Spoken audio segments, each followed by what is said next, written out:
포이맨 칼럼. 모든 육체는 풀과 같고. 어쨌든 오늘은 이제 주로 베드로전서 1장을 다루잖아요. 1장을 다루는데 베드로전서의 주제가 뭐라고 그랬어요? 하나님의 통치 아래에 있는 그리스도인의 생활이에요. 누구의 통치예요? 하나님의 통치예요. 하나님의 통치.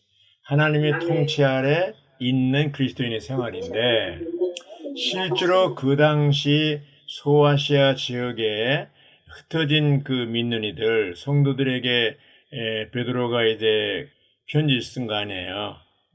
썼는데 여기 이제 주제는 하나님의 통치 아래에 있는데 실제로 그들은 뭐예요? 로마 제국의 통치 아래에 있어요. 뿐만 아니라 히브리 종교, 유대교나 또 뭐예요? 헬라 철학의 영향을 받고 있어요. 이런 흩어진 나그네들, 치료자들에게 편지를 쓴 거기 때문에 어떻게 보면 오늘날 우리가 지금 이제 230여 개의 나라들이 있잖아요. 각 나라 대통령이 있고 총리가 있고 통치 아래 있잖아요. 우리나라도 대통령제이기 때문에 대통령이 통치 아래 있잖아요. 근데 실제적으로 베드로는 이런 흩어진 치료자들, 나그네들에게 거룩한 낙이 뭐예요? 여러분들은 하나님의 통치 아래 있는 거다. 강력한 로마 제국의 통치를 받고 있지만 또 유대교, 히브리 종교와 헬라 철학의 영향을 받고 있지만 실제로 여러분은 하나님의 통치 아래 있는 백성들이다. 거룩한 백성이다. 이거를 이제 얘기하고 싶은 거예요. 그래서 이제 소제목도 보면 1장 1절 2절에 3일 하나님의 운행 아래에서 체류하는 믿는 이들에게 이렇게 했고요. 이제 1장 3절부터 25절은 3일 하나님의 완전한 구원을 얘기하고 그 결과에 대해서 얘기하고 있습니다. 1장 3절부터 9절까지는요. 여기 3일 하나님에 대한 얘기입니다. 구성이에요. 아버지께서 거듭나게 하심. 또 1장 10절부터 12절은 그 영의 적용. 1장 13절부터 25절은 그리스도의 구속입니다. 그리스도의 구속. 지금 이제 1장 두 파트로 나누는데요. 1장 3절부터 12절까지는 주로 하나님 편에서 얘기하는 거고요. 13절부터 25절까지는 사람 편에서 일을 다루고 있어요.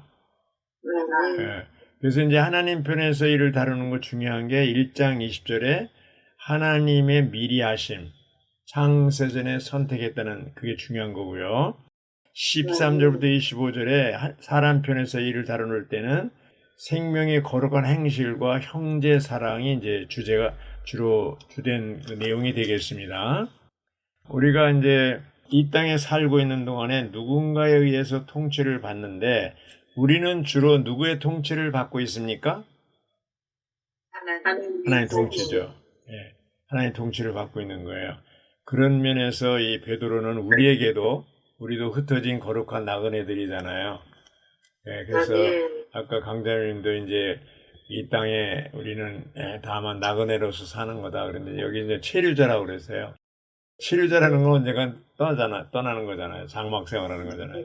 그래서 이런 걸 볼 때 우리의 삶이 이 땅에 뿌리를 내리거나 이 땅에 소망을 두는 게 아니고 하늘나라에 소망을 두고 이제 산소망이라고 그래요. 거듭난 믿는 이들에게 주는 산소망을 가지고 우리가 살고 있는 거잖아요.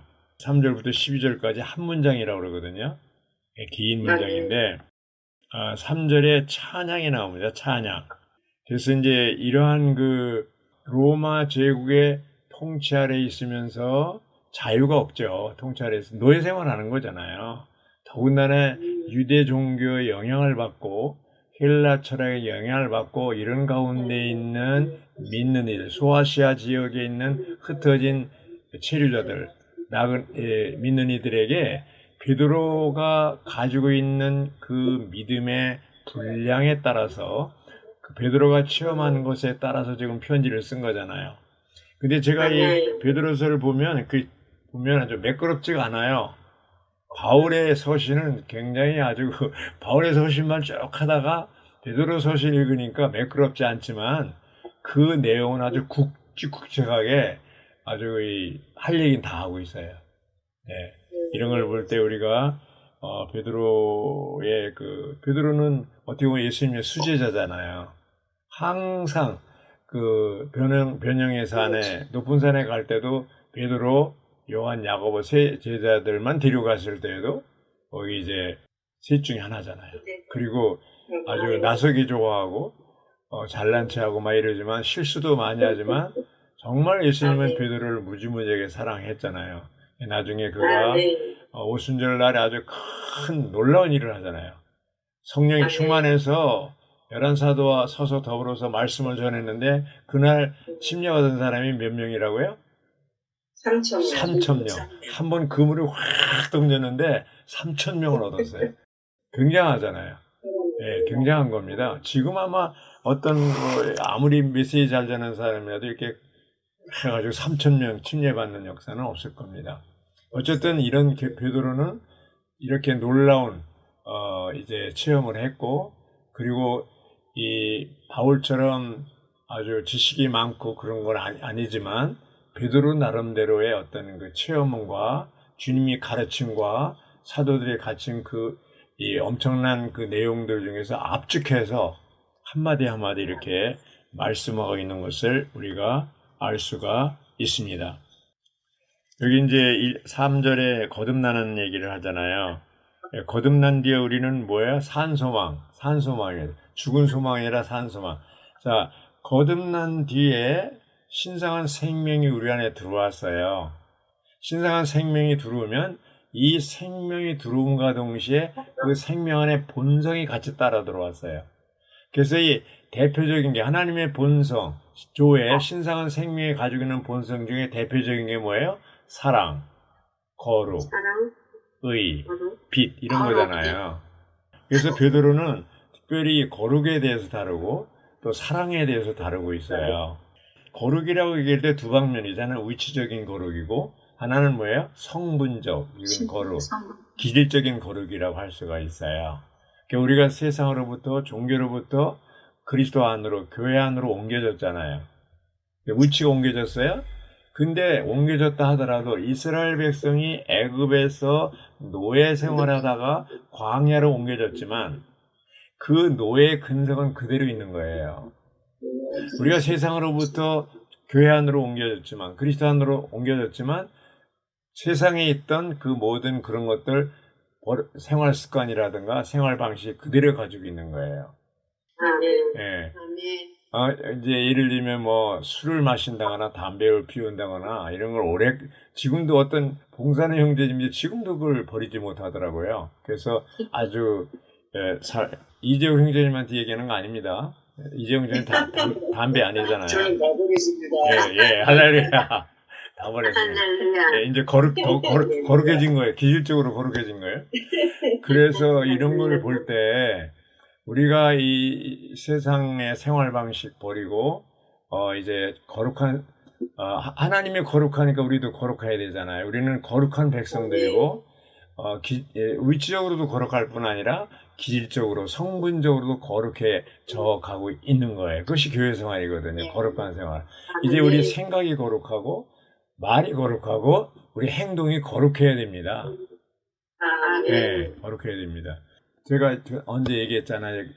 18번이라는 말을 쓰다가 주님한테 책망을 듣고 야, 너 그거 18번이 뭐냐? 그 술꾼들이 하는 얘기 아니에요? 해가지고 노래방이나 이런 데서 하는 건. 근데 지난번 어떤 자매가 또 18번이라는 말을 하더라고요. 그 자매 거기도 이제 거룩해져야 돼요.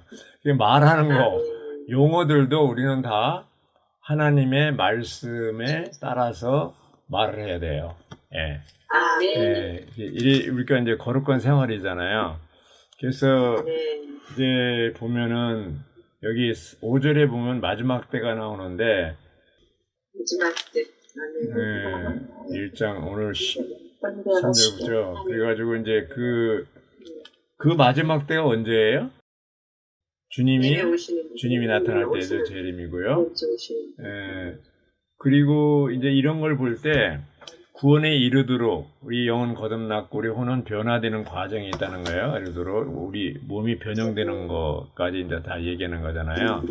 그래서 여기 이제 앞부분은 되게 하나님의 이 일을 다루고 뒷부분은 사람 편에서 일을 다룬다고 그랬는데 제가 이제 부담이 뭐냐 하면은 여기 뒷부분에서 앞부분이 되겠네요.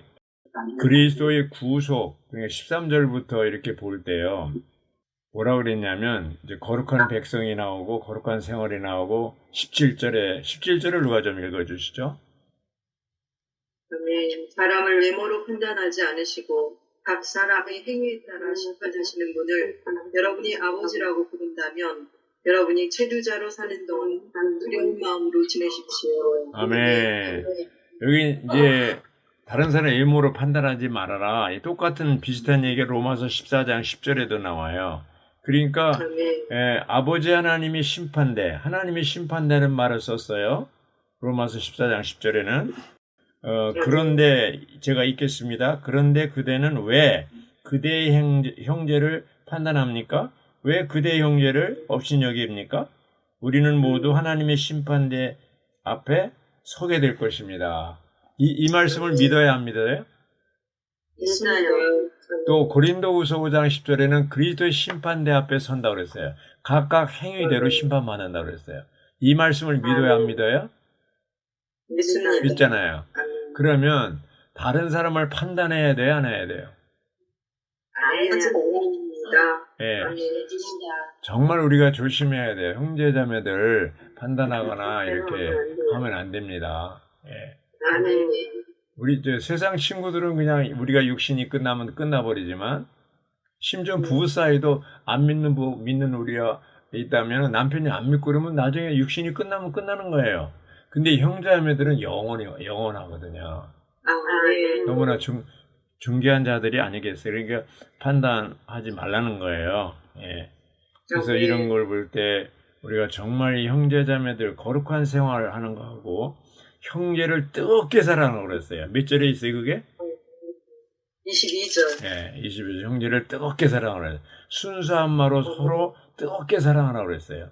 그러니까 내가 이제 내 영적 상태가 정상인가 아닌가 그 기준이 있어요. 그게 뭐냐면 사랑이에요, 사랑. 첫째는 하나님을 사랑해야 되고 두 번째는 뭐예요? 형제들을 사랑해야 돼요. 그래서 빌라델피아 교회 칭찬했잖아요. 빌라델피아라는 게 뭐예요? 형제 사랑의 교회라는 거거든요. 근데 오늘날 우리가 그걸 잃어버렸잖아요. 라오디게에 빠져 있잖아요. 죽어 있고 열매 있고 미지근한 상태에 있잖아요. 그럼 이런 상태에서 다시 회개하고 돌이켜서 형제 사랑을 회복해야 돼요. 만약에 우리 가운데 주님을 사랑하고 형제들을 사랑하는 마음이 없어졌다면 어떻게 해야 돼? 우리가 그것을 회복해 달라고 기도해야 돼요. 자, 묻겠습니다. 형제자매님들. 형제 뜨겁게 사랑하고 있습니까? 아니면 뜨겁게는 안 하더라도 적어도 사랑은 하고 있습니까? 아멘. 사랑하고 있습니다. 할렐루야. 예. 그래서 이제 요거하고 이게 할 얘기들이 많지만 제가 이제 20절에 이제 부담이 있거든요. 20절하고 교통하고 마치겠습니다. 자, 20절을 누가 읽어주시죠? 하나님은 이 그리스도를 창세전에 미리 알고 계셨으나 모든 시대의 마지막에 여러분을 위하여 나타내셨습니다. 예, 아멘. 여기 중요한다는 게 뭐예요? 마지막 시대. 마지막 미리 시대. 알고 계셨고. 예, 창세전에 미리 알고 계신 거예요. 아멘. 창세전이라는 말이 실감이 나요? 아멘. 에베소서 1장 4절 5절에도 창세전에 그리스도 안에서 우리를 선택하셨다고 그랬어요? 아멘. 선택한 목적은 미리 정한 게 뭐예요? 예정한 게 바로 아들의 자격을 얻도록 하는 거예요. 아멘. 그렇죠? 근데 여기도 창세전이라는 말이 있어요. 자, 우리가 이 창세전에 그러면 굉장히 오래 전에 이렇게 얘기할 수가 있는데 하나님은요, 시간 개념이 없어요. 우리 사람은 과거, 현재, 미래 이렇게 얘기하잖아요. 하나님은 뭐예요? 항상 현재예요. 항상 계셔. 그래서 베드로가 아주 굵직한 내용을 한 게 뭐냐면 여기 베드로만 이 얘기를 했어요. 베드로 후서에 13장 8절에 계시록에 먼저 얘기하겠습니다. 계시록 13장 8절에 하면 창세로부터 죽음을 당한 어린 양이라는 말을 썼어요. 창세로부터. 네. 그래서 이 창세로부터 죽음을 당한 2000년 전에 십자가에 예수님이 죽은 것이 창세로부터 이미 다 예정되어 있던 거예요. 네. 하나님은 그런 하나님 편에서는 항상 현재입니다. 현재예요. 그 베드로 후서에 하루가 천년 같고 천년이 하루 같던 이 사실을 잊지 말라고 그랬어요. 그게 몇 절인지 아세요, 누가? 3장 8절이죠. 네, 3장 8절에 그런 말씀입니다. 그러니까 자, 이렇게 생각해 보십시오. 창세전에 그리스도 안에 우리를 선택했다 그럴 때 시간이 시간이 시작된 이래로부터 그럼 6천년이잖아요. 그러면 하나님 계산으로 며칠이에요? 6일이에요. 6일 전에. 예, 6일 전에 우리를 선택하셨다. 그러면 실감이 나죠. 예. 그래서 우리는 하나님 보실 때 하나의 사실만 있지 시간 개념이 없다니까요. 그래서 하나님이 창세전에 우리를 이제 미리 알고 선택하셨다는 거. 여기 마지막 시기라는 것은 구약 시대의 끝을 얘기하고요. 이제 여러분을 위해서 우리를 위해서 나타나셨다는 거예요. 그래서 이런 걸 볼 때 정말 우리는 이 현재 이렇게 시간 안에서 살고 있지만 하나님 보실 때는 창세 전에 창세로부터 우리를 다 선택하시고 교회 안에 넣으신 거예요. 그러니까 우리의 어떠함에 의해서 하나님이 우리를 판단하고 뭐 벌 주고 막 이런 게 아니고 이미 우리를 창세 전에 그리스도 안에서 선택하시고 교회 상황에 넣었기 때문에 우리의 구원과 우리의 이런 장래는 아주 견고하고 틀림없는 아주 견고한 거예요. 누가 뺏어갈 수가 없어요. 예. 어떤 때 환경이 어려우면 하나님이 나 버리신 게 아닌가? 아니에요. 안 버린 적이 없어요. 우리 창세전에 선택하셨기 때문에 아주 이러한 믿음을 가지고 우리가 살아야 되고, 여기 이제 21절 마지막 부분입니다. 24절. 여러분이 거듭나게 된 것은 썩어 없어질 씨로 된 것이 아니라 썩지 않을 씨, 곧 살아있고 항상 있는 하나님의 말씀으로 거듭난 거죠. 예. 말씀으로 거듭났습니다. 자, 이 말씀에 대해서 이사야 40장에 어떻게 얘기했냐면, 모든 육체는 풀과 같고 그것의 모든 영광은 풀이 꽃과 같다. 풀은 말라버리고 꽃은 떨어져 버리지만 주님의 말씀은 영원히 남아있다. 얼마나 시적이에요. 제가 지금 시를 읊은 거예요. 예, 별로 잘하지 못했지만, 그래서 여러분에게 복음으로 전해진 이 말씀을 받아들이고 한번 내일 아침에 한번 일어나서 이걸 선포해 보시라고요. 모든 육체는 풀과 같고 그것의 모든 영광은 풀이 꽃과 같다. 풀은 마르고 꽃은 떨어져 버리지만 주님의 말씀은 영원히 남아있다. 아멘. 그냥 이렇게만 제가 읊어도 공급이 되지 않습니까? 네. 아침에는 한번 선포해 보세요. 아주 놀랍게 공급이 있을 겁니다. 그래서 우리 하나님 말씀으로 거듭난 우리들, 거룩한 백성으로서 이제 하나님의 통치 아래서 생활하시기 바랍니다. 아멘.